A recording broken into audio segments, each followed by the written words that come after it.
U.S. Open 1 pocket. Sal Bevilacaqua. Well, it was in front of me a minute ago. Now I can't see it, so I can't pronounce it. Their names will appear in a second.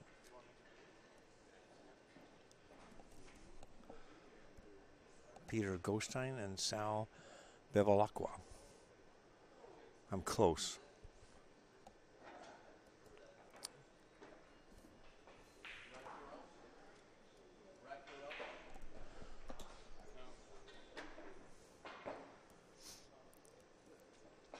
He was asking, Peter was asking if you rack your own. Actually, it's supposed to be opponent racks.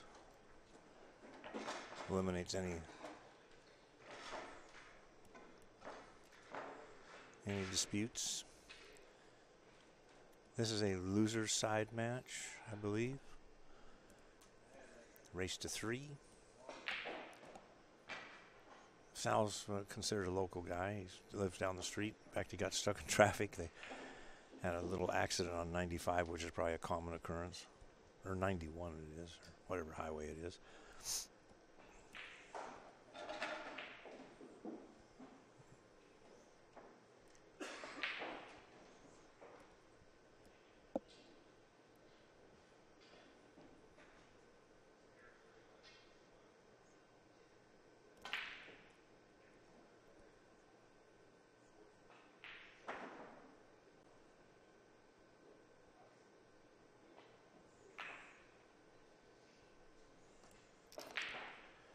Well, he kind of missed the head ball.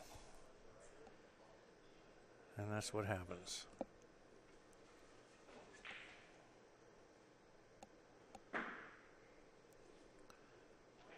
The classic break is having the cue ball hit between the first and second ball. Different players play different, you know, how much of the head ball you hit, how much of the second ball. It's basically right in that split.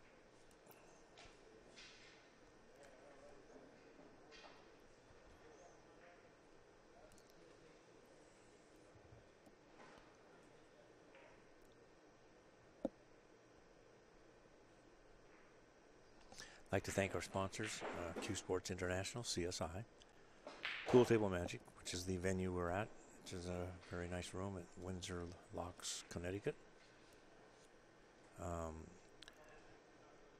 Simonis cloth and Aramith balls, playing with new cloth and the new Aramith Durhamith balls, OB cues and Tiger cues. And please try to support people that support the industry. And we appreciate everybody that did support the U.S. Open 1 pocket and the U.S. Open straight pool. The 1 pocket's been an annual event. We just missed 1 year, and that was last year due to venue changes and everything. Thought we'd try it out on the East Coast. Time will tell if we do it again.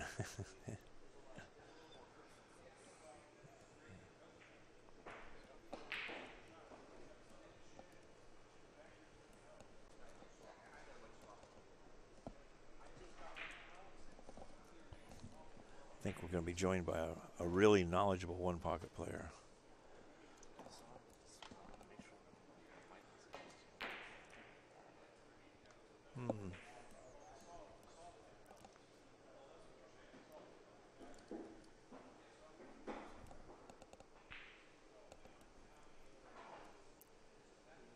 Tap, tap, tap. Hi, Steve. Good morning, Mark. How are you, sir? Very good. This is Steve Booth, the founder, administrator, and the bottle washer at onepocket.org. That's right. At least you have an excuse since you don't play top speed because you're busy promoting the game. There you go. See? Well, I got a moral victory because I won 2 games there, went to the hill, but I did just lose. I watched your match and I was pretty impressed. You moved pretty good. You did really well. You got a little weak at the end. Yeah. That's the Shane factor and all those things come into play. Oh yeah. Well, these guys got so much firepower. So, the game we're watching now, we're not quite the players aren't that level, so yeah, the average person can relate a little bit better. Well, Peter is He's got a real nice touch. He's from Florida. Ah, okay. I didn't know where he's Yeah. And I've seen him at Derby City pretty regularly. Kind of in the mold of Rob Melrose. Well, what part of Florida do you remember? Like I'm not Miami sure or, about that. Okay. And Sal is one of our local players Right. from Connecticut. Oh, he's from Connecticut. I was thinking already from New Jersey or something, but Yeah. he's close. Yeah. Yeah, I think he has a room still. I know he's had a room at times, and he's promoted some one-pocket tournaments, Okay. some local ones. Good. He loves the game. Seems to be a good kid. Yeah.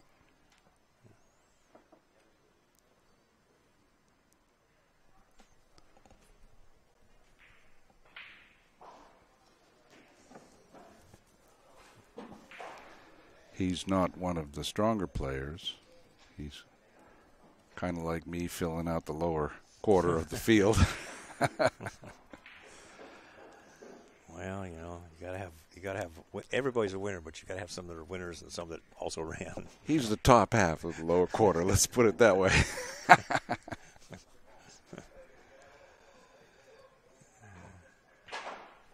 Looking to move up.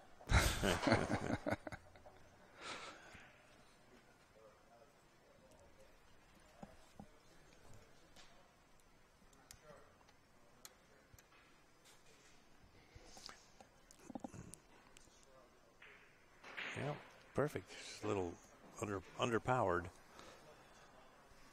Yeah, I couldn't tell if he caught the rail or the cue ball must have. Yeah. He left it where he can't be banked. You can't do much with it right here. Just pinch it, try to get it out of there.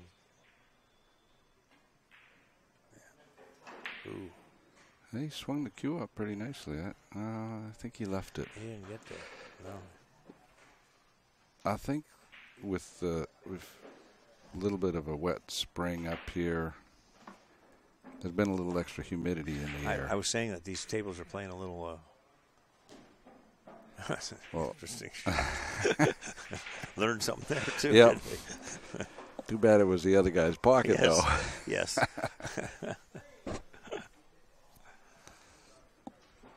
You know, those little tickies off the bottom of the rack, it's always a good angle to go towards the hole, but unfortunately that time it was towards his opponent's hole. Yeah. But you're right. The tables are playing a little muggy. And they're a little Yeah, slow, so I think a little slow. people are coming up just a few inches short of where they plan to be. Yeah. It's Mark, our host here, has really done a nice job. Oh, he does. This is a nice room. Yeah, it's a nice room. They're classic older tables. And they're all ones and twos. Yeah. And they are larger pockets. But it's brand new cloth, brand new balls. Yep. You come in the morning and everything is spotless and neat. Yeah, he runs a good shop.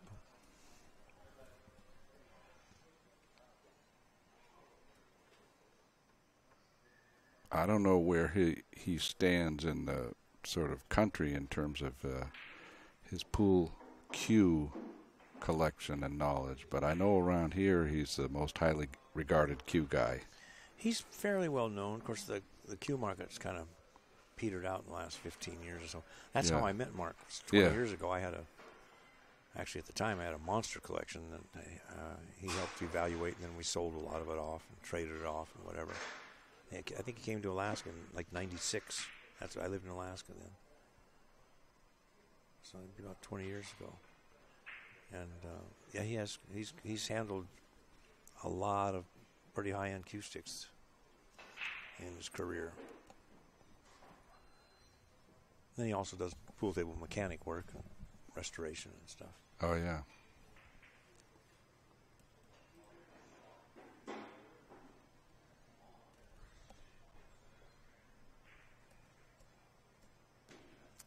Yeah. Well, it gives Sal a genuine opportunity. Yes, it does. That you've got something to get started with. Half the time, that's what. And neither one of them being used to being on a TV table. That's Yeah. always a little pressure. And Yes, I noticed that. yeah, you know, you did well. I thought you held up well for an old guy. Yeah. Well, I didn't really mind it, but you know, I can only shoot as well as I can shoot. That's it. Yeah, yeah. Well, Corey and Warren had a game, and they both struggled. Yeah. I think a lot of times you play, your opponent controls your speed, which is unfortunate, but it's a psychological thing. You know, if your opponent's playing weak, you have a tendency to play weak. Yeah. Then you get a guy play lights out, right? You rise to the occasion. Well, he didn't want to go into that 14, but Yeah. he might be able to recover if this 13 goes. Looks like it has a little window between think the it 6 does. and 8.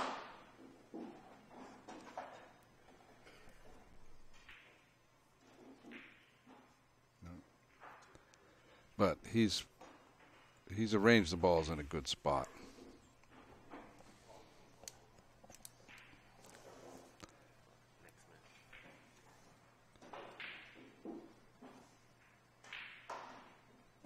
Peter's got to defend against the 13 and the bank on the 8, so if he can get down to that middle diamond on the bottom rail, is down near there. Oh, he went into the cluster, huh?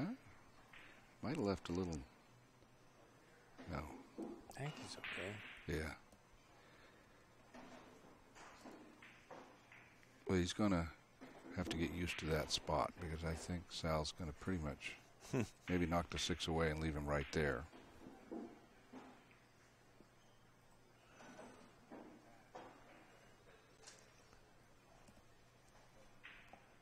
Looking to cut the 7.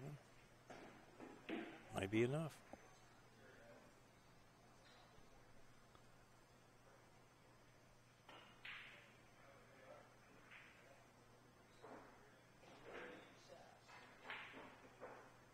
Well, I guess it didn't go. Well, we couldn't tell from up It's here. very That's for hard. sure. Yeah, I'm not even sure if he was really trying to.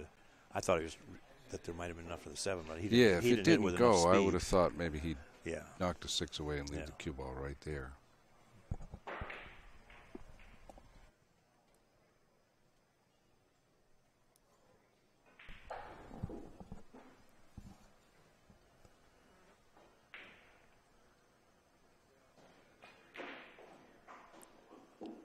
You can't miss shots like that. No. And he usually doesn't. So, like you said, it looks like he's getting used to the situation.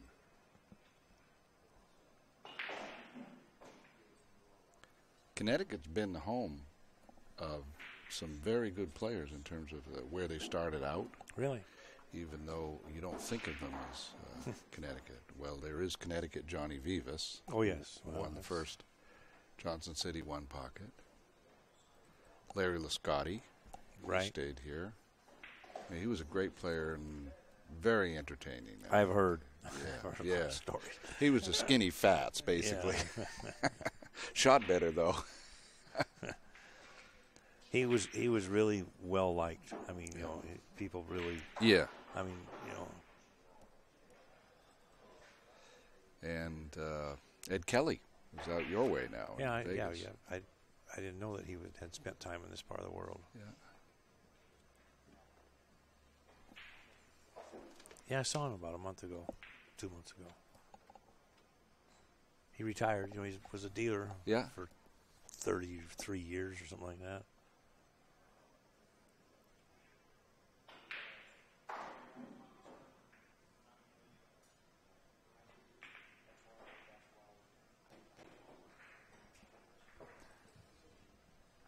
Well, he's got a slice on the 7 there, and I think he'll probably hit it well.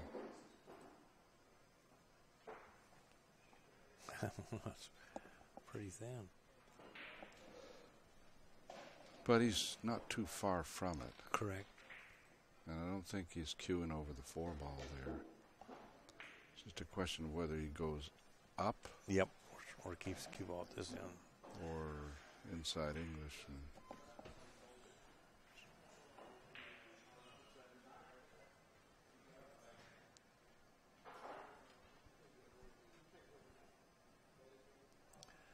cue ball is going to be flying all over the place. I'm not so sure that's the right way to go on that.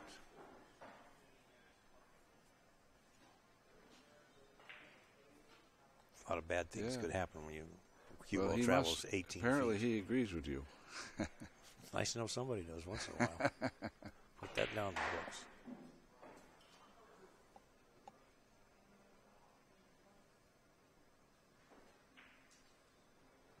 Ooh, he's moving all over the place. I think the level of difficulty of this bank versus the 7, I'd be shooting the 7. Yeah, because he's going to drag the cue ball over to the side. He doesn't have to hit as hard as you think because it's not that far. You only got to travel about 2 feet or so. Over 2 feet. Yeah.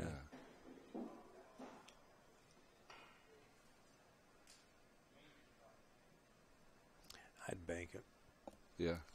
Yeah, just jack up a little bit and twist it, and or you just duck. That's fine. Well, he decided he didn't want to make a mistake. Well, yeah, that's you lose more games than you win. You realize that, Yeah, that's absolutely. I think I just did. So, absolutely. It's something to keep in mind. Is it going to get there? No, he might have doubled up to 5 and 7 there, though. But at least he didn't double up to 4 and 6. So these balls don't dig out very easily.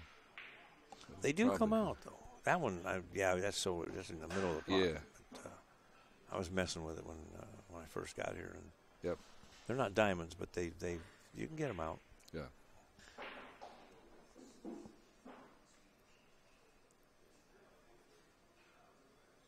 Now, if he's trying to stick on the 5, I don't like that kind of shot because the other guy has the dominant threat. So you're almost guaranteed to lose that battle. Yeah.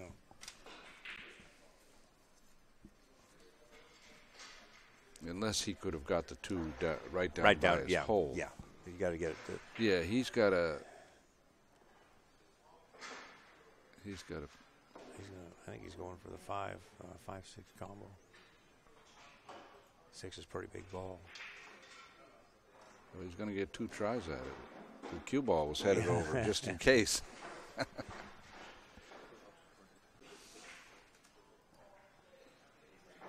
Yeah, with a little bit of luck, that 5 ball will be sitting in front of the pocket instead of up the rail 2 inches. Yeah, or over on the other side of the table if the cue ball had caught the 2 and banked it over or something.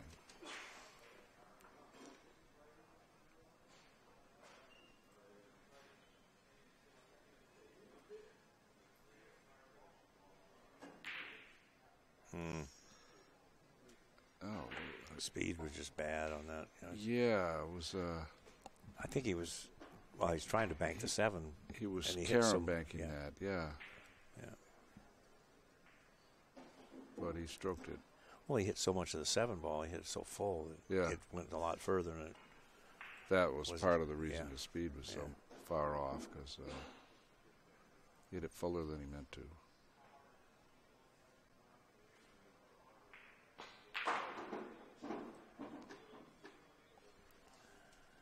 Sure what you're going to do with this. Just get it out of there. Yeah, I don't think it shortens up enough to make it. I'm going to agree with you. It's not frozen. Softly. Got to watch for the double kiss here, too. Yeah. That's actually kind of an ugly ball because, if you try, you could scratch if you're not careful. You go that way. Probably just take it 3 and out. Looks like he's queuing up to pop it. No, that's about all. That's about as good as, but he did give up a bank. Yeah, pretty nice looking one here. Yeah, with natural shape. Yeah, so it should come up on the 2 ball. Yeah, he only needs 2.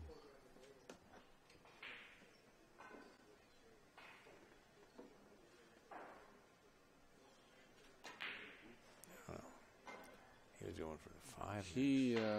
Yeah, it looked like he was trying to turn that ball a little bit, but it didn't turn. Well, you got to let it turn too. Yeah. And he was sort of cutting it in the direction that you have to overcome the cut-induced English. So, yeah, I didn't like that. I didn't think he needed to do that. I didn't either. I just thought he'd just use a touch of low, maybe right, and just slide the cue ball over. It's easy being an expert when you're absolutely. We haven't missed a ball. You know, yet. up here, our execution is pretty good. Yes, and that's my big problem. So I don't have that problem up here.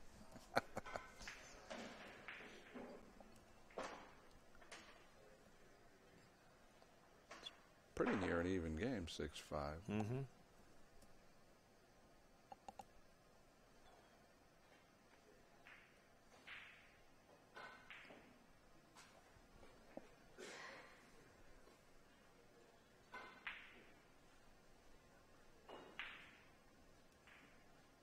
Well, if Sal wants to be aggressive, but it doesn't look like he does. He's What, the 5 ball? I don't think it goes. Yeah.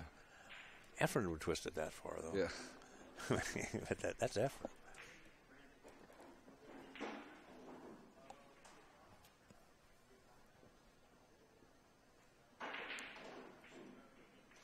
I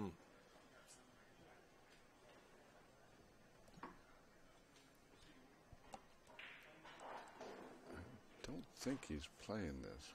No, but he's got to be careful. If he brings the cue ball down to this end of the table, he's liable to give a long bank. Yeah. If he just feathers it. No, he liked He it. went that way. Yeah. Well, he hit it well. He did. And he didn't spin it.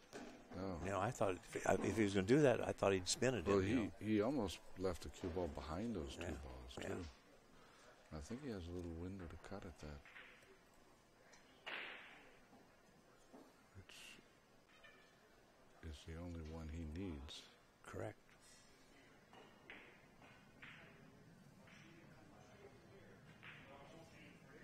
Looks like he overcut it a little. No.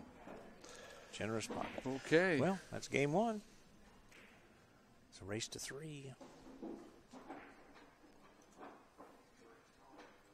And I missed the break, so who won the lag? Well, it must be Peter's break now, so Sal must have won. Because they're racking their opponents. Yeah.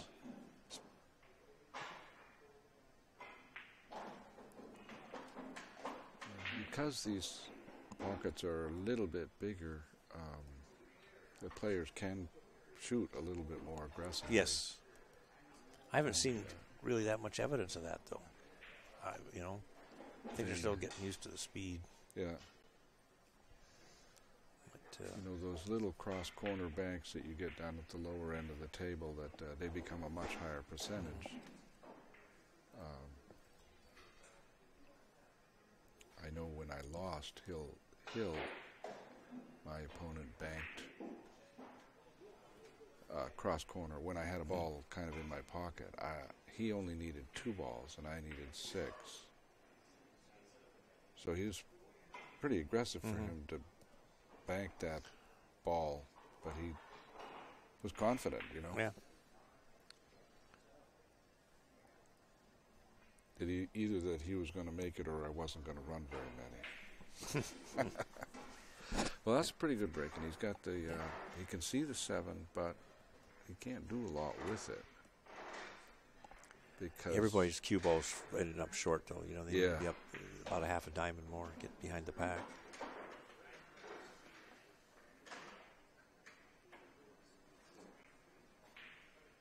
And that 11-8 looks like it's kind of headed to He may just kick at right now.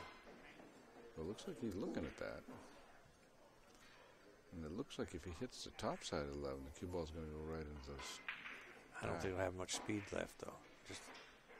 He had a sideboard, but it still didn't go. That was still a good shot, though. Yeah. Because I don't think anything ended up wired for Sal's pocket down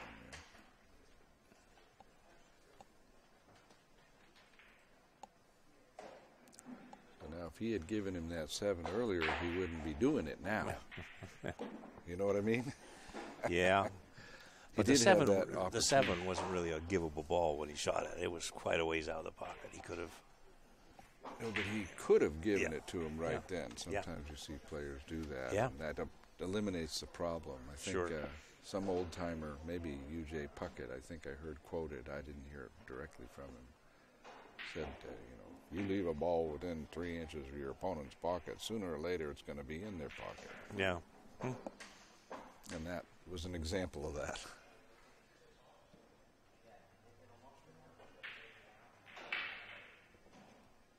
Well, the balls are open. They go real well to That would be Sal. Peter's pocket, right? Because Sal just made a pocket. Yeah, the 7. Peter's pocket, yeah. Yeah, there's got his pocket circled. Yeah, if he gets a shot. There's a whole bunch that go there.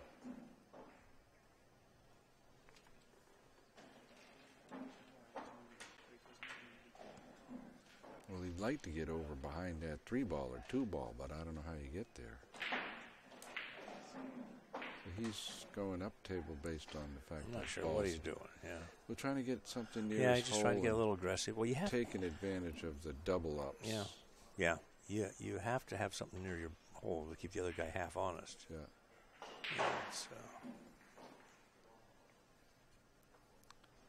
Yeah, this is like what you call double ups, but so many balls are on top of each other. Yeah.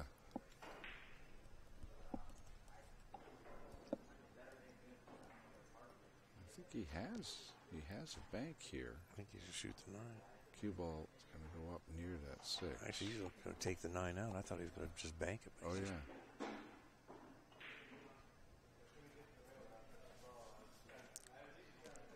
That kind of little takeout there real first. He had a nice touch on that because it's awfully easy to scratch on Mhm. those. I think he was watching that pretty Yeah. closely.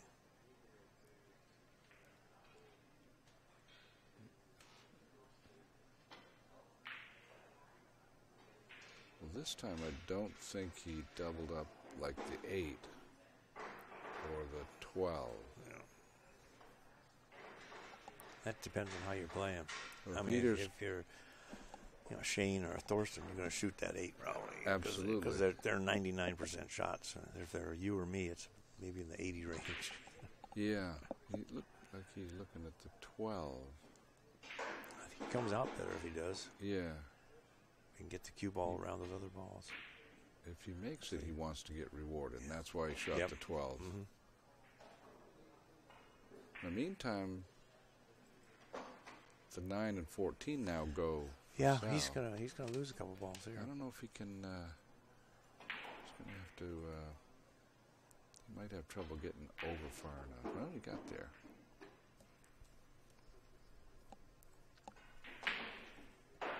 Well, the 9 opens up the 13-11.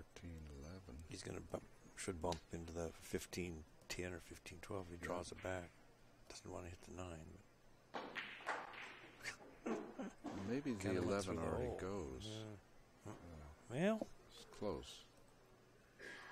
I don't think that's where he wanted to be at all. No, I thought that's why I kind of like the 9 on the last. I thought he was shot, going to 'cause- drag it into the 15 Yeah, and then shoot the 9 next. Right. It didn't put enough draw, and it nipped, and it actually touched the 9 coming out of it. but he already had a nice angle on the 9 to go in that Yeah. 13. Like those straight pool players say, don't play position when you already have position. Yeah. Those straight pool Yeah. players. Well, you grew up in the straight pool era too. I did. Yeah. Well, maybe they didn't play it where you were. They did. Oh no, we did. It was a game around New England when I was growing up, and 9-ball, of course.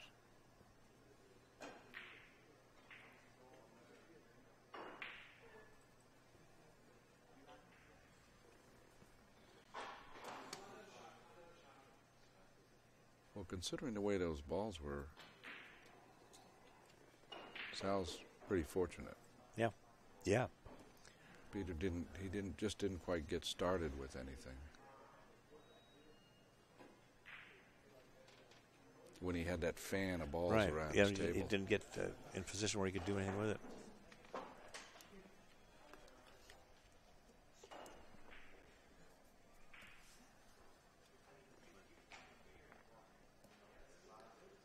Yeah, he can bank that 11 with speed.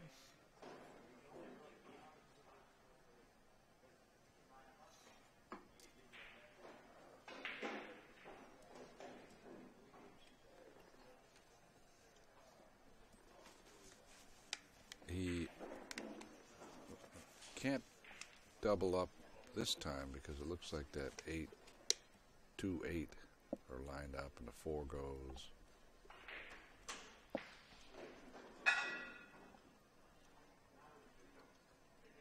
Change of plans. Just I thought he was going moving to that 8, yeah. Yeah. Didn't want to leave the 11 or the 9 because, well, I guess the bank on the 11 might be blocked by the 9.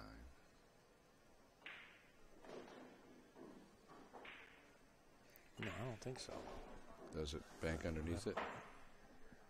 Oh, the long Yeah. for Sal. Yeah, Sal definitely has a bank. He looked at it, but then he changed his mind. Oops. It got yeah. far enough. I thought I was going to stop where he'd have a bank. I don't. He's been trying to twist these banks, so let's see what he. I think he has to just knock this one away. I think so too. Yeah.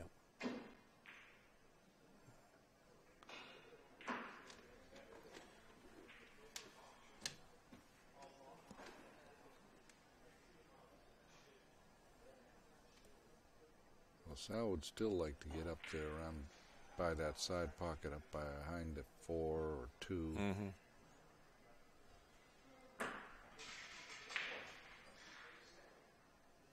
But he doesn't. He's got the 8. Obviously, he's going to go off the 8.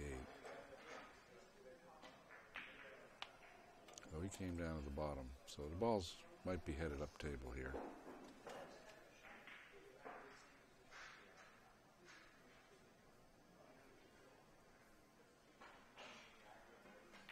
Once one player initiates that strategy, it's kind of hard to slow it down. Yeah, they just keep buttoning them up, buttoning them up. It's because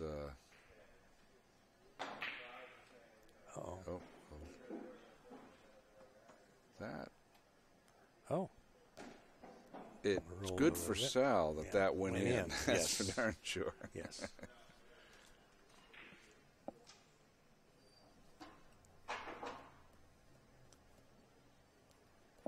Well, that may slow down the up table movement because he can go off the 11 up there. And he likes where those balls are around his side.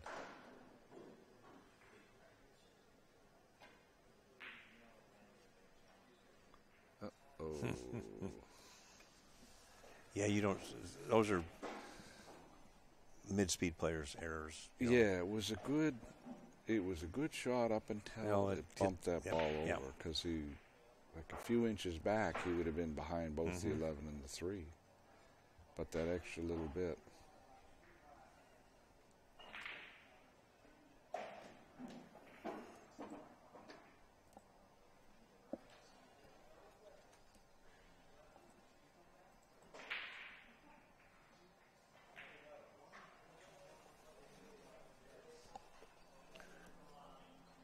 Yeah, another one of those shots that didn't quite get there.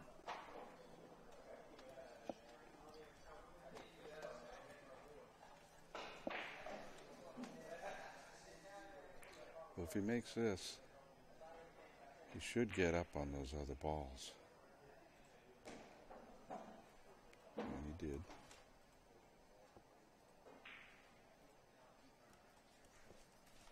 So that advantage that he had from early on in the rack with the fan of balls around, there's still remnants Still there. of that Oh, there. yeah. It just Top moved up half of about it. 2 Yeah. feet away.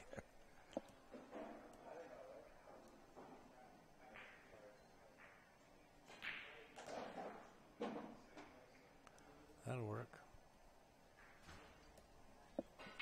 Pretty straight. A little angle either way. He could have.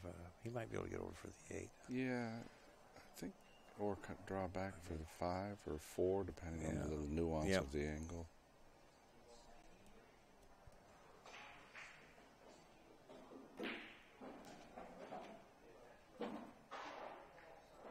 He's got the 8.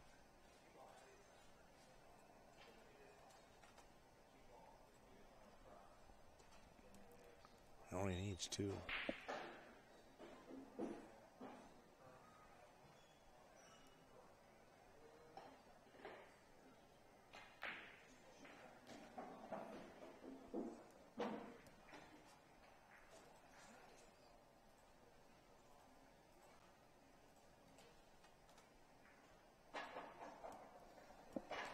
Well, he's got the 5. He's got to stroke it enough to avoid the scratch in the side pocket.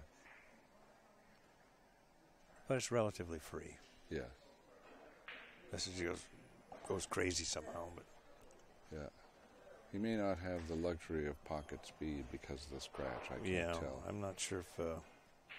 Because he has to hit it with low ball. I'm pretty sure to keep cue ball out of the pocket.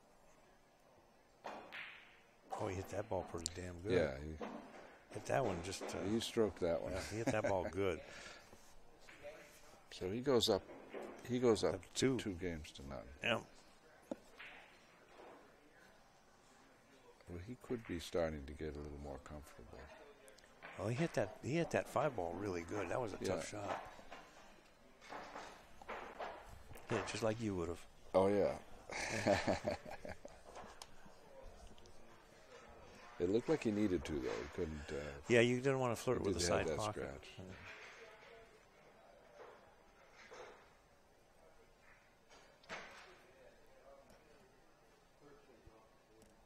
The match after this one will be at 2 o'clock, and it'll be Brendan Schuff and Warren Kiamko. Oh, yeah. Brendan had a heck of a match. His first match yesterday against a player I'm not familiar with, but I think he's from Florida also, James Adams. Mm-hmm.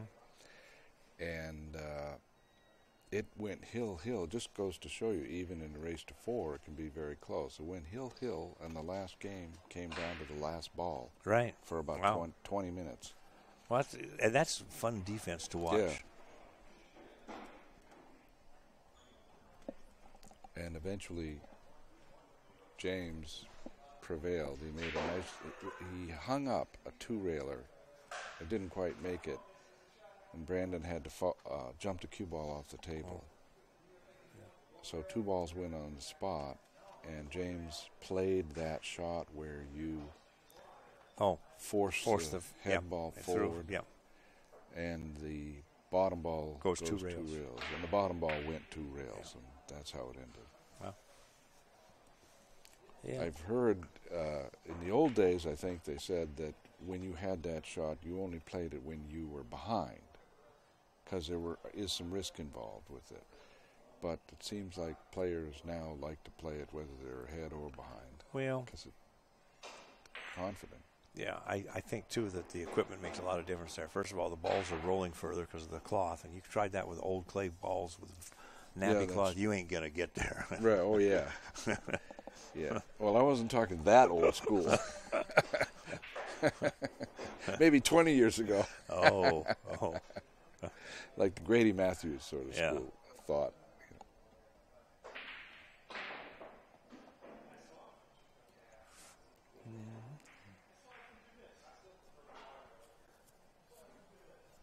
Yes, in the UJ Puckett era. Well, that's before my time. And before mine, too. I did get a chance to meet Eddie Taylor. I met Eddie Taylor a couple times. But Jimmy Puckett, Moore. I did not. Yeah. I didn't Moore either. Yeah. There were some characters back then. Yeah. And that's, everybody a lot of times says, well, what does the industry need? It needs to take advantage of the characters. I feel, it's a different philosophy. Just like, the pools always had that underlying, mystique and the darkness. And the debate, between the dark side and the gambling side and the tournament healthy recreation side, family. And, of course, the industry has always wanted to promote that clean family entertainment side. But it seems like what catches the public imagination. Absolutely. Look at the movie The Hustler, and look at look what The Color of Money. and look at poker. Same thing. You want the excitement. You want the big dollars. I think where pool does the best is when, in those few situations where they're able to bring those two sort of halves together. And I think that happened at Johnson City, and I see it also at Derby City, because you've got top level world class competition in all different divisions, but you've also got a lot of action. And that's my favorite kind of event, when they can have an event that has that both aspects. Both like aspects. So you get the world class players, but you also get some of the little bit more entertaining. I mean, it's entertaining to watch people run balls, but then there are some characters that are just by their nature they're entertaining.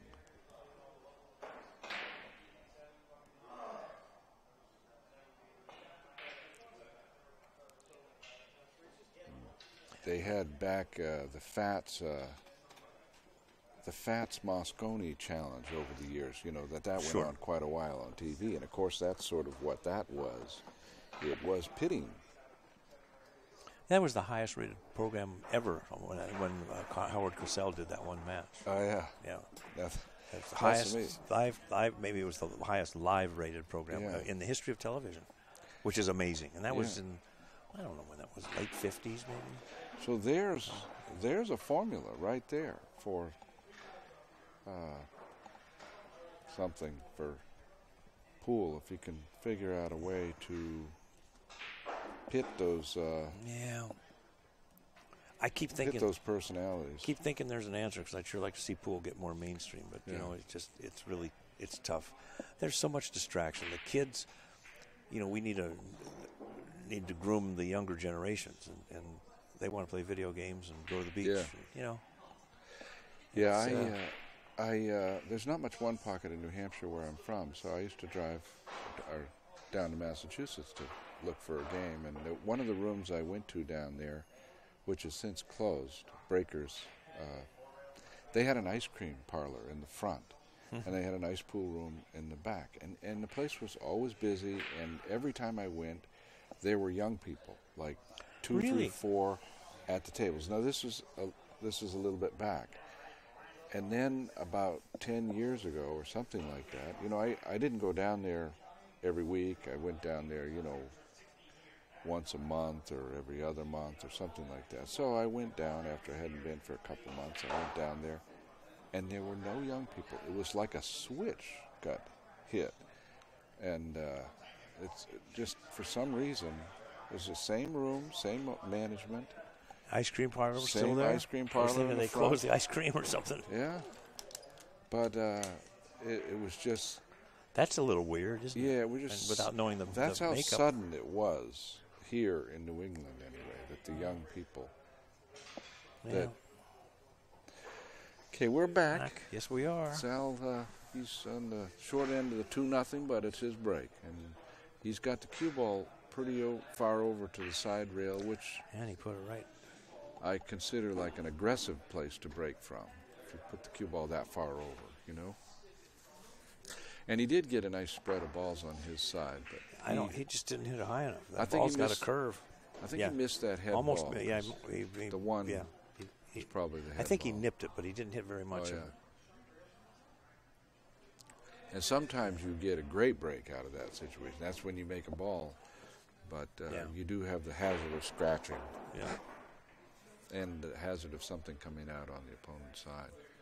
It looks like Peter's feeling like he's just got it was a good enough break that Peter's going right on the defensive, even though he has ball in hand. I think I would have thought he would have made the ball, maybe 6 ball or 3 balls. Is that what it is? Yeah. Yeah. Because he could have gotten he could have brought the cue ball up into the stack or gone up and down. A lot of possibilities. Yeah.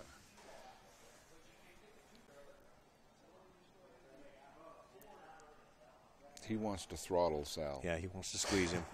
Yeah.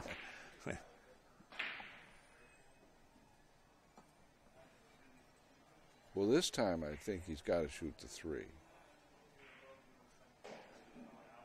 And he's got to watch out for the 5. Scratch on the 5, off the 5. Well, he's got to, yeah, or just hitting the 5, because then you don't know where anything's going.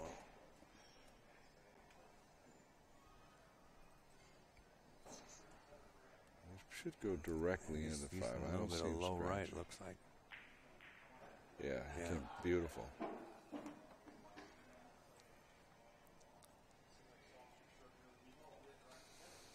some of these guys would go up in between the 9 and 12 and come up with a shot.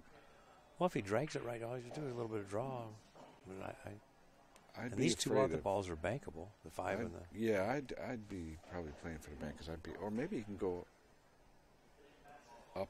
Looks like the 15 goes, or whatever that stripe by itself on the side there. It does, so does the 4. Yeah, the 4 definitely goes. No, he did kind of go in between those balls, but he's got the bank. Looks pretty free because he should knock the 10 away a little bit.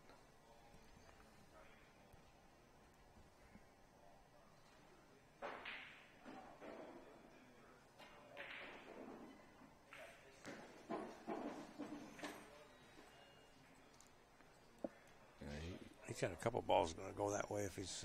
Yeah, it looks like if he plays into the 14, the 14's going to go, and the 11 is going to carry him off the 9, and several. Yeah. He's going to move a bunch of balls. He just wants to get the cue ball behind something, and he might not do that because if he doesn't have a good way to get behind something. Because he could also do some kind of little move over there along that side rail off the 10.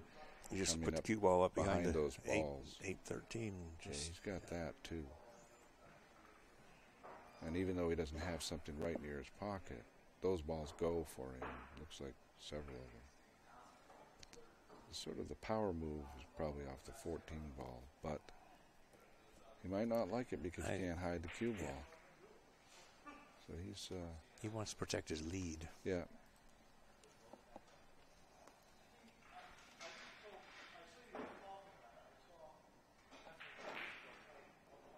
Oh, he went up table with those. I think I would have tried to get behind those a little.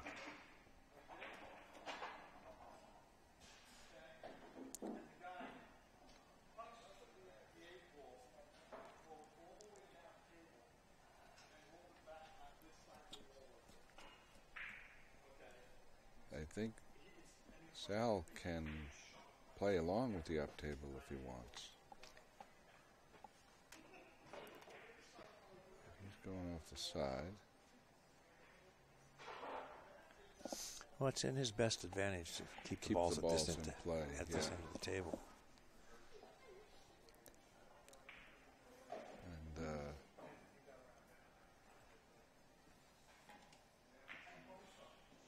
the rule of thumb I think of with that is if you're trying to get the balls out of play, you get underneath them with the cue ball. If you're trying to keep the balls in play, you try to get up above them somewhere. Sure. Or at least beside them, which is what Sal did.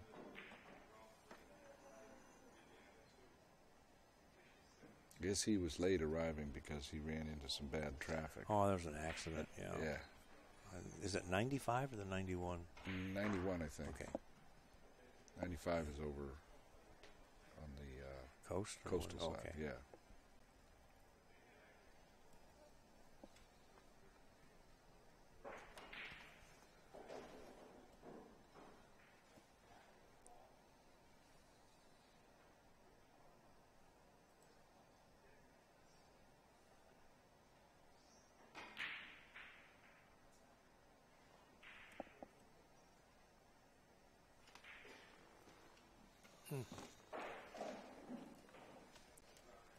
I don't know if I like shots like that. I mean, no. He's got the. He already had a pretty good lie of balls. Yeah. You can just float it over. And I think the 6 and the 14 are in each other's way. But he's definitely got a shot. I think he could Looks like he could shoot the 14. Yeah, possibly. I can't tell whether he's looking at the 14 or the 4. He's shooting the 4, and then he'd probably just drag it over for the 6. But, gotta hit with a little bit of authority.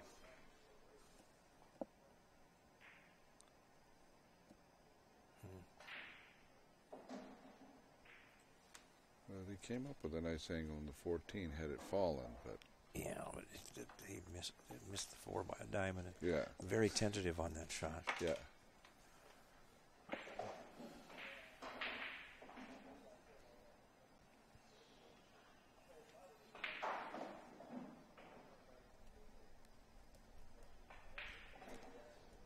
Could go rail first to hit that 4, and he'd stay underneath the balls.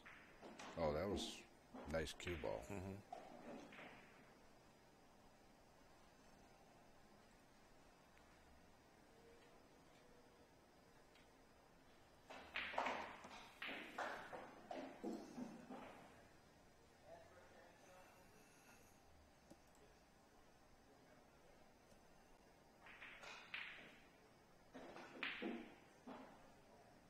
I hate shots like that. Yeah.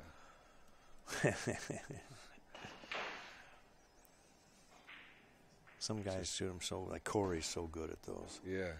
But other people like me, I end up jabbing at them, and that comes from, not playing enough. And yeah.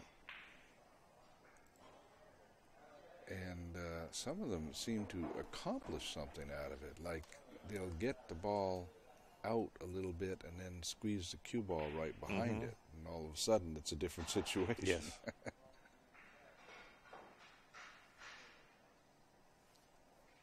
I think the bottom line is that ball is going to leave Sal's area. Well, he got behind the 14 though.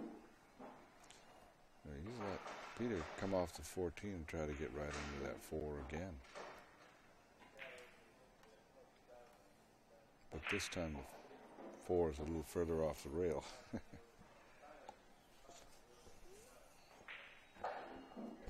Can you see the 14? Especially the left side of the 14. If he can see the left side. I don't think he can. I think he can see the right side.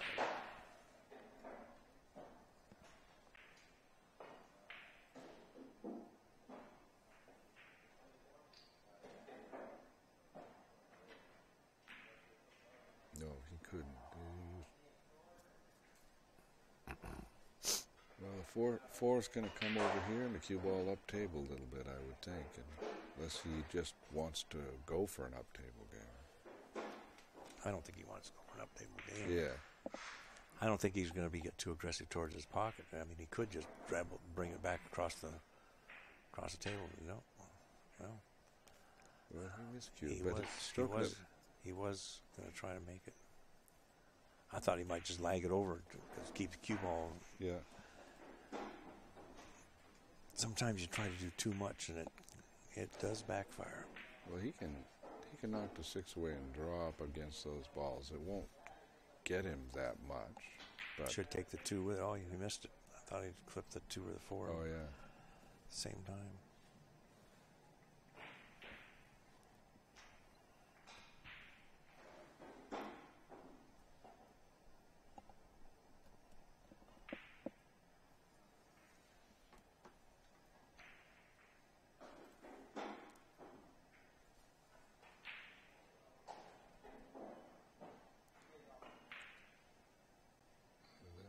Looks like that combo came out pretty close to wired. The 9-11 for Peter. Yeah. Can't tell. Sal might rearrange that right now.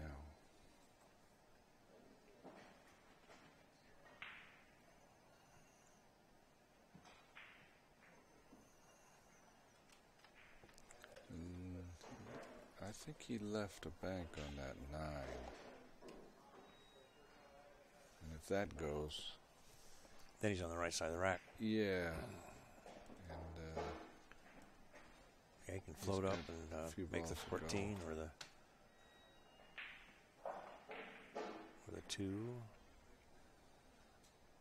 Could even end up on the 15 from here. Depends how he hits it.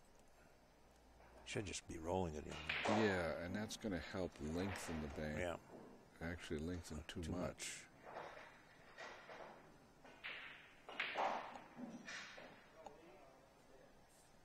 Yeah, that shot was easier than he was thinking there because it was going to drop down naturally anyway. I mean, to hold the cue ball.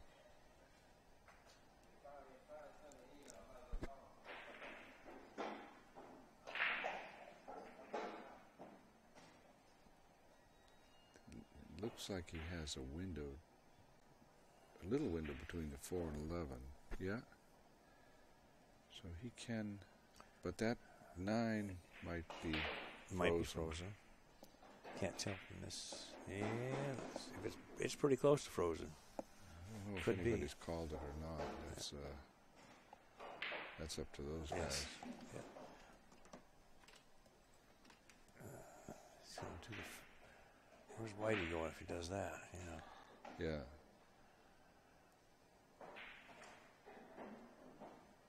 This could be tricky.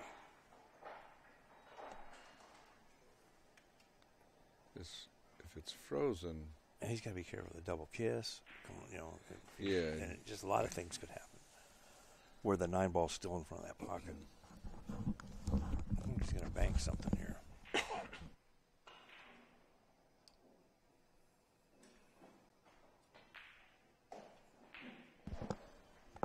And he did. And Yes. he was able to duck and play shape at the same time. It was a good little shot. That's the beauty of one pocket. Yeah. There's so many options. Your imagination is the only thing that limits your game. He's playing hard. He needs to win this game, or he's done.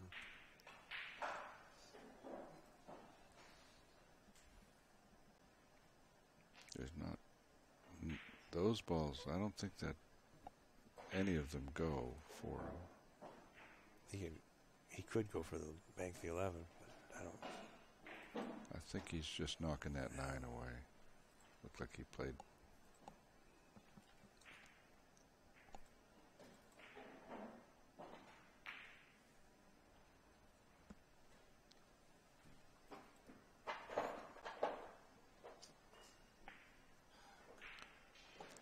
So is that 2-2?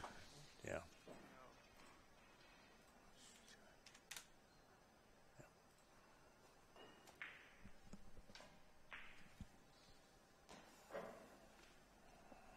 This might be a longer game.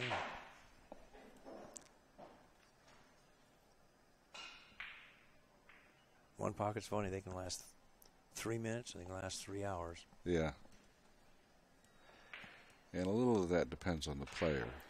Oh, sure. Yeah. When you combine a deliberate style and a conservative style of play, then that's when they really add up. Mm-hmm. Yeah, and that's a problem for you guys. With tournaments, it can be really tough. Yeah.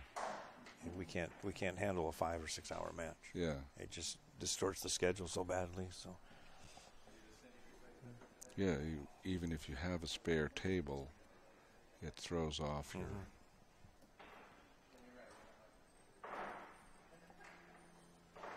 Yeah, I noticed at Derby City they've gotten pretty adept at. They have they'll put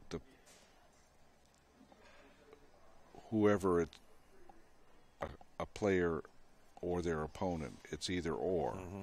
They're going to just go ahead and do the draw, but they don't know who it is, and that's why one reason why you see the TBDs up there.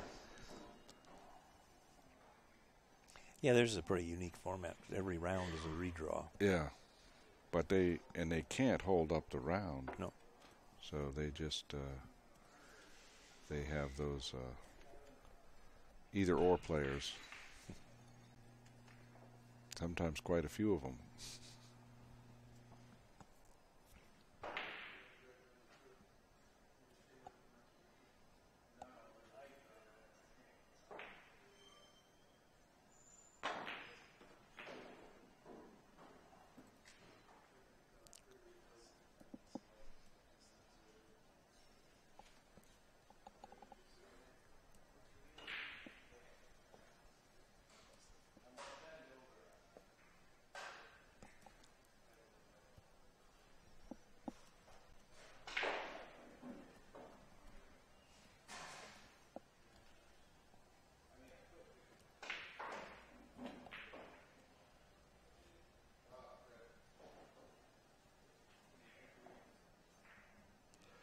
year where you have nobody has an advantage, so it's to no one's advantage to try to move either way, really. But they're going upstream. Yeah. There they go.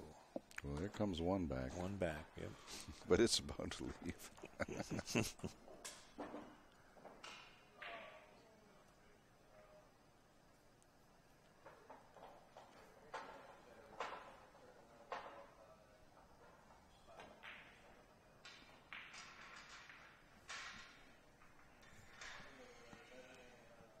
From what I have seen of Peter's banking on the long rails from watching him earlier, and I warmed up with him a little bit yesterday morning, I think he hits those long straight backs pretty well. He was practicing some earlier with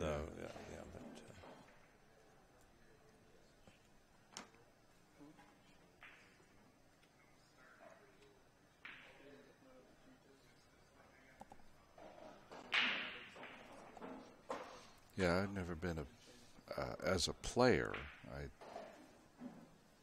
I was never that fond of the up table game. Some people really like them. Yeah, it's a different style. Yeah, and you know, it's the bankers like it. Yeah. You know.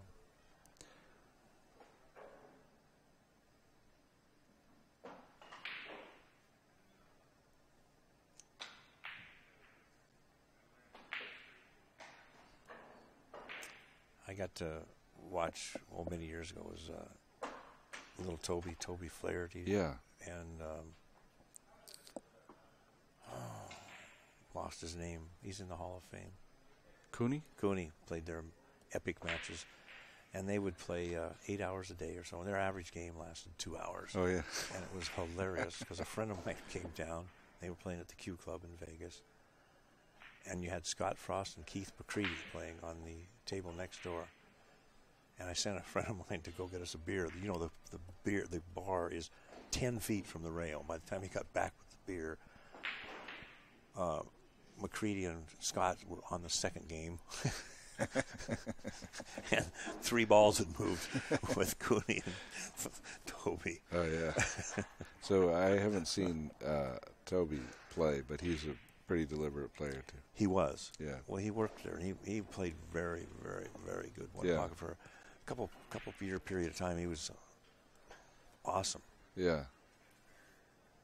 He was married to Julie Nojak, the owner's daughter.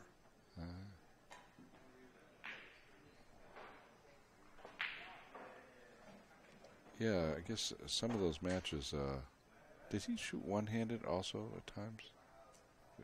Yeah, he had some good one-handed matches with Bucktooth. Okay. At the Reno tournament that Grady Matthews did. 93. Yeah, I was there. We had about 8 Alaskans down there, but they were playing $3,000 a game, one-handed, one pocket. And those were pretty forgiving tables, local tables. Yeah. Well, most of them were. The tight table thing is kind of a fairly new thing. Yeah. And it's with mixed reviews. Yeah. You know, it's the pros keep clamoring for tighter pockets, but that's not a good representation of what is there. Yeah. That's such a minor portion of the playing population.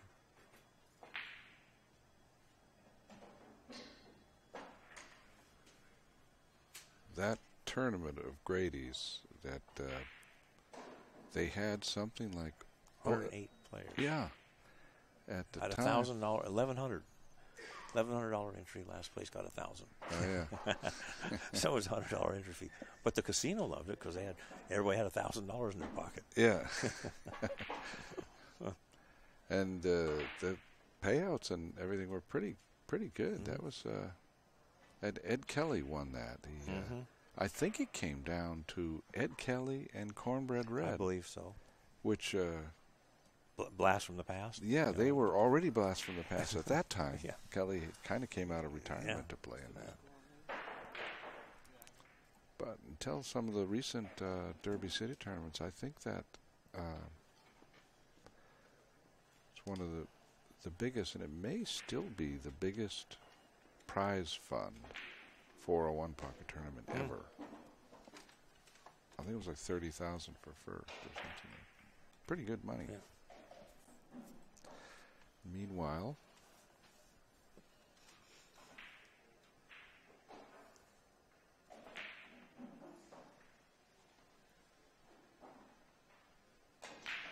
he lifts up before he pulls the trigger. I'm kind of into mechanics. I like to watch mechanics. Oh, yeah. Players, especially with all the discussion going on about, you know, with Alex and Corey possibly trying out for the snooker tour. You know, they keep saying the mechanics are so critical in snooker. I mean, you have to be absolutely still. And you watch people, and they're so still. And then right before they pull the trigger, their head raises up, or something moves. you know, it's funny because, you know, I take a lot of photos of the players, and the players, you see that trying to take photos, because a lot of players, when they release their shot, there's some movement, and what I get for the look is a different look. Because but the European players and other players that have great mechanics, when they the only thing that moves is the arm. Yeah, there's nothing different. Or it gets back to the old Moscone, the pendulum swing. You know. Yeah. So it's.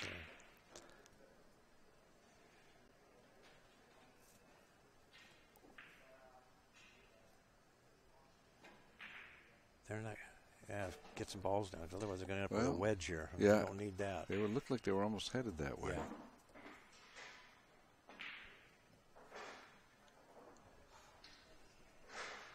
Again, it's not like it's to anybody's advantage yet. Because of course, if you were behind, you'd be looking to knock those balls into play.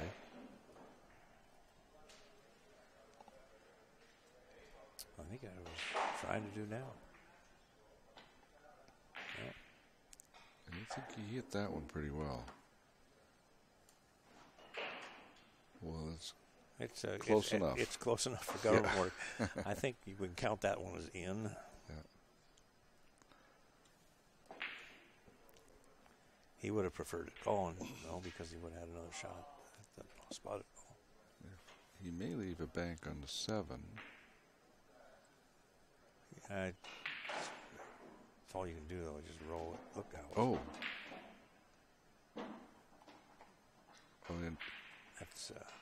If the 6 is know, behind the line, is. It wasn't a bad move. I think it was accidental, but it's really not all that bad. Yeah.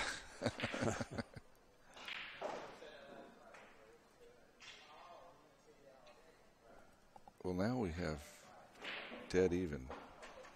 This game. Yeah, this game. Peter's still 2-0 in the race to 3. Yes. And that 6 must be behind the line because he's not even looking at it. They play the base of the ball here. Correct. Base of ball.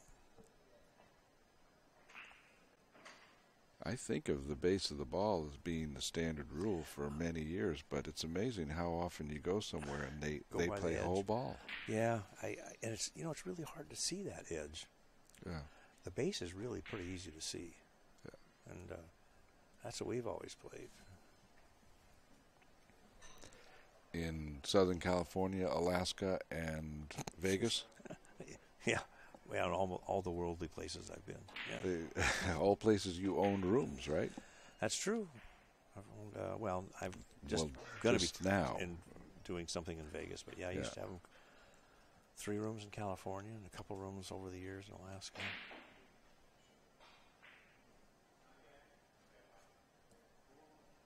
And maybe I wasn't supposed to say anything about Vegas. No, it's leaking out of the bag.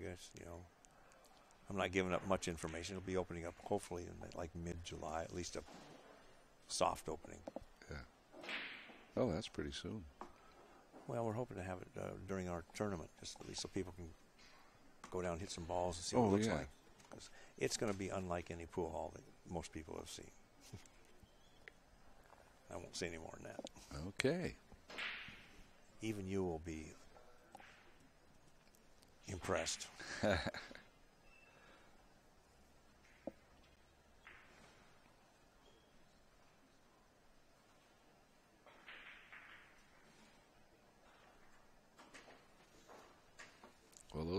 2 balls do go for Sal.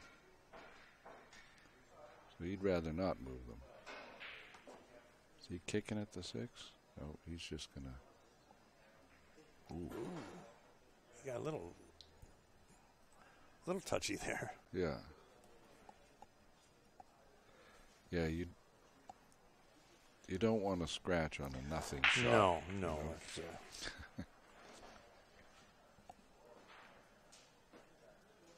That's a bad feeling. Yeah, and usually it's just lack of focus. Yeah. And this one pocket is all pool's a mental game, but I think one pocket and straight pool are the ultimate mental games. Yep. You know, I think straight pool. it's ridiculous some of the shots you miss in straight pool. You can't. They have to maintain their concentration. Yeah. You just can't let up, or your run is over. Mm-hmm. Yeah, you let the cue ball drift here, drift there, and pretty soon you're playing catch up with position. And it's interesting because I've started playing Joe Tucker's American Rotation a little bit. how do you like it? I do like it. It's a great game. Yeah. And we need to get because CSI is involved in that, and Joe's working his butt off. We need to get more rooms involved. Yeah. Because it really is the best opportunity out there for a normal player to compete on the national level. Well, when you think about, I look at the game as it's a combination of competition, but also learning experience, and what you're learning there is going from one ball to the next, and basically, when running balls, that's what running balls is all about. But I see the game as having 3 phases. At the beginning of the game, because you have ball in hand after the break, you have to play some finesse position like straight pool. Mm-hmm. Whereas a game like straight pool, it pretty much has it has a safety play, but then it's running balls. One pocket has a lot of different nuances and styles. One pocket's got the most flexibility, I think. Yeah. And the most imagination. Yeah. Right. But, it doesn't have, it has the beginning of the game, the middle game, the end game, but there's also these other little nuances like the up-table game. Mm-hmm. But there's definitely, did he overcut boy. that ball? He's struggling. And he left a bank after that 11 goes. Mm-hmm. It's like he didn't get really set on it. Yeah. Had to be misaligned and didn't correct himself.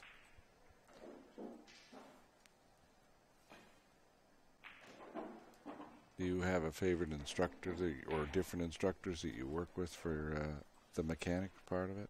Me? Yes. No, I've never done any of that. I just always, when I learned how to play, I was just such a nit on the mechanics of it. And actually, I hadn't played in months and months and months. I hit the balls for about an hour and a half here the other day. First time I'd hit a ball in probably 4 months, 5 months. I was, health issues, and I'm on so many meds, I was shaky. It was getting better, but I'm in trouble. No, I won't gamble with anybody. Yeah.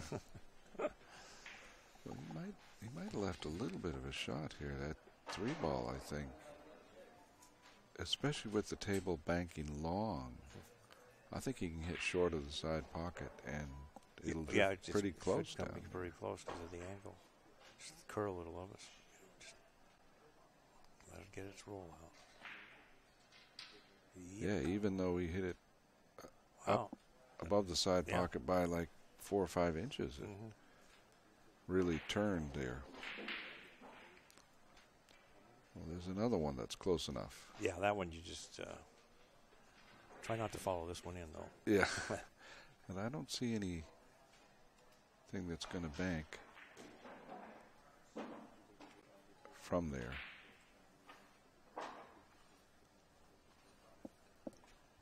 So I think he's going to be forced to.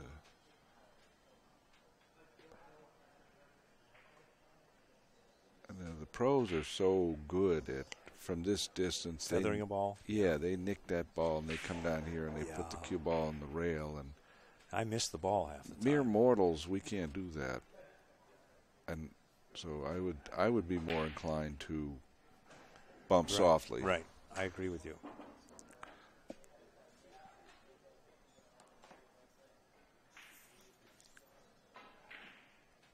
But those top players, they can just do that all day. They can nick and come back down to the end rail. He's got a slice here. He's not. Oh, he's going to take the bank. Yeah.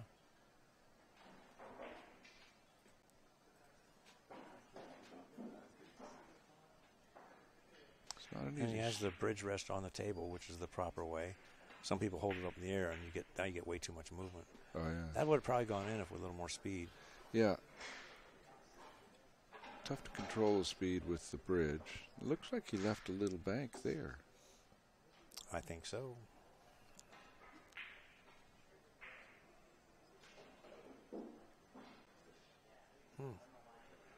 Little. I'm wondering cue what he's wobble. doing here with his aiming. Trying to Maybe that's- find the spot there. Or maybe he has Isn't a that little. interesting? Maybe you have a little tremor. No, I don't think he should. That is a pretty shot. Yeah, and the point helped him in regard to not scratching. Yes, because that's a fear of that. I lost a Yeah. match one time in a tournament, did that.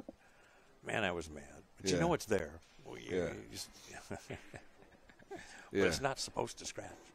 yeah.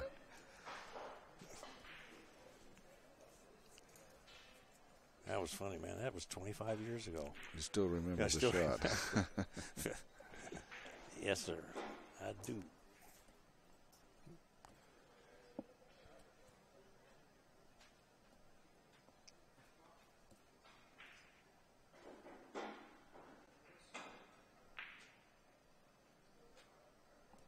I think it's his aiming because even now it's he's pushing He's his wrist. feeling the spot Yeah, back and that's forth. a odd aiming mechanic. Yeah.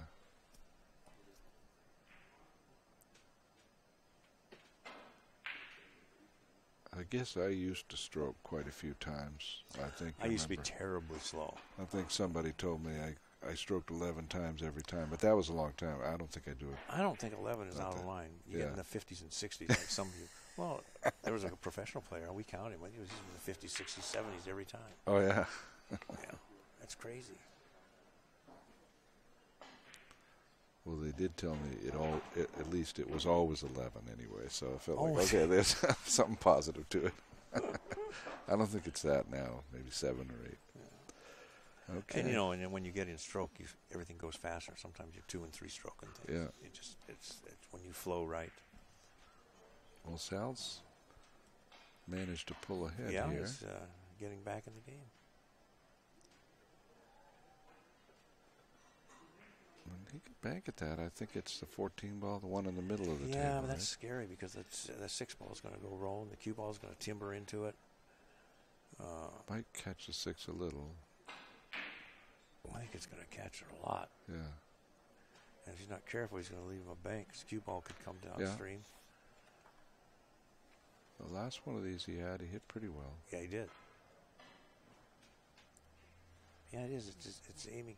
I'm thinking he's maybe using this edge, some of these aiming systems or something, Yeah. and that I'm just not familiar with them. I don't know.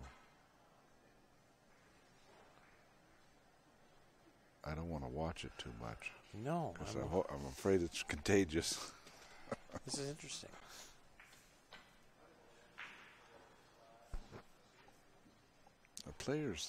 There have been some very good players that played with a tremor. Yeah, well, you know that's what cost Michael Coltrane to quit. Yeah.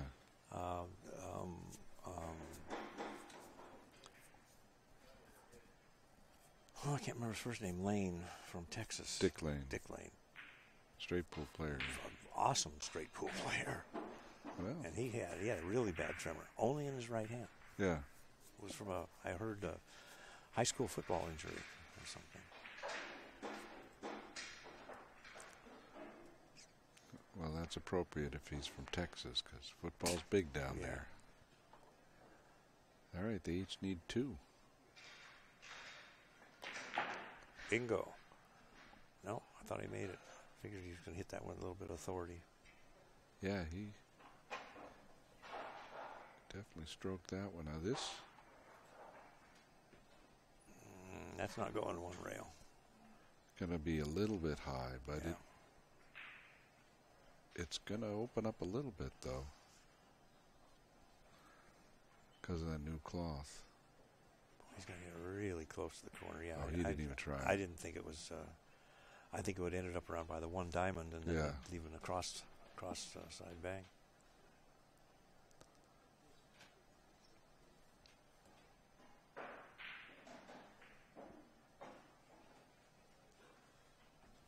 It's an interesting part of the game when there's only... This is great. You're at the end game, and you're getting, you know... I mean, the 6 balls out of play, so you basically got 2 balls. Yeah. And they both need 2. Both need 2, so...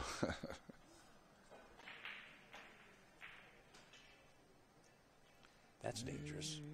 Anytime you collide... bump. Yeah, anytime you don't know where they're going.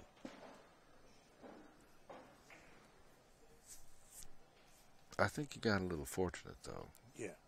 Given that he got a bump, I don't think he left... Yeah, it could have been... a bank or a cut, really. It could have been really funky. Because he's the lower left here as we look at it. Yeah, he can't. That 2-railer there is tough. That's a tough angle. The new angle. cloth, though, they go better, you know. They come out so straight off the second rail. It's just really hard to miss. Well, on the new cloth, though, they open up a bit. They open up a little bit, but they still... Where's the cue ball going, though, if he plays that? He'll probably just drag it to the nameplate. Yeah. He's got the little 2-railer there, but he's not... I've seen them played today, and I was impressed at how much they opened up on that second rail. Oh, he did play it. Yeah, so he came straight at the second rail. Came straight across. Yeah. You almost have to try to make it in the first hole. Yeah. Well, about 2 inches short. On a typical table, that's right. But I thought they were opening up a little bit more. Well, he's got a 1-railer here, and if it goes, low though. What's that? He looks like he's low key and hitting the cue ball low, and that's a little low inside, probably. Some people, you can't tell what their final. No kidding. Where they point and where they. Yeah. Especially Bustamante. Yeah. We've got a pretty good local player that's like that. He's always looks like he's hitting top ball by the way he does his warm-up strokes, right up to the end. But then it's... I don't understand it myself. But... That's close to a kiss. Well, he didn't even try it. Yeah, he just knocked it away. And that's how he avoided the kiss. Well, then he left it so that it doesn't go... It's in a good spot for Peter, but right now it doesn't bank. So I wouldn't play off of it. And that's why he's looking at that 15. I would probably get greedy and bank the stripe and not hit that ball. I hope it doesn't lengthen on him. Yeah. Well, he did.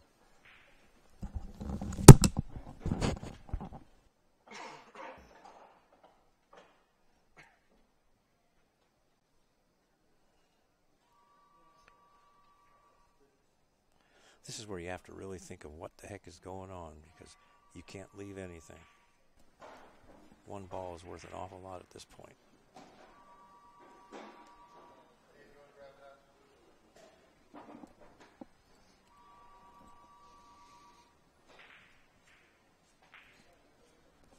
Grady used to say if you're within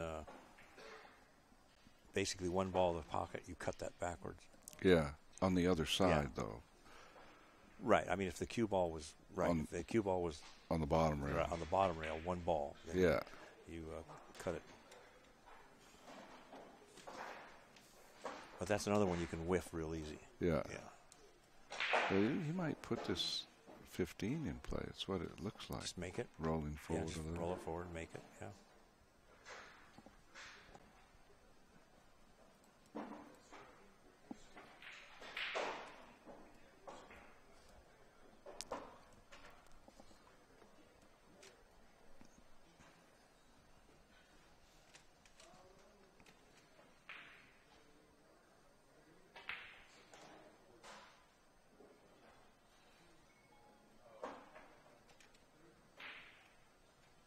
He can come off of that drop to the bottom rail. That's what, yeah, it's just the back ball just goes back upstream.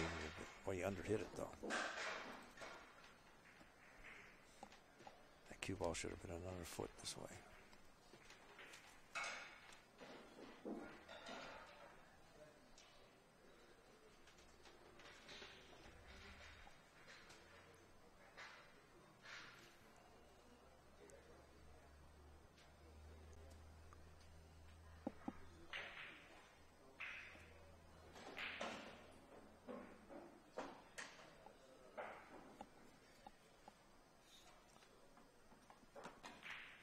Did clip the 6 or the 7.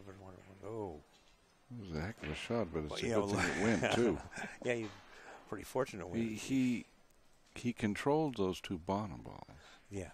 And that's what he was considering to be the focus of his Correct. shot. And look what happened, though. He happened to go up and bump that 10, and Yeah. it was a good thing it went. Yeah.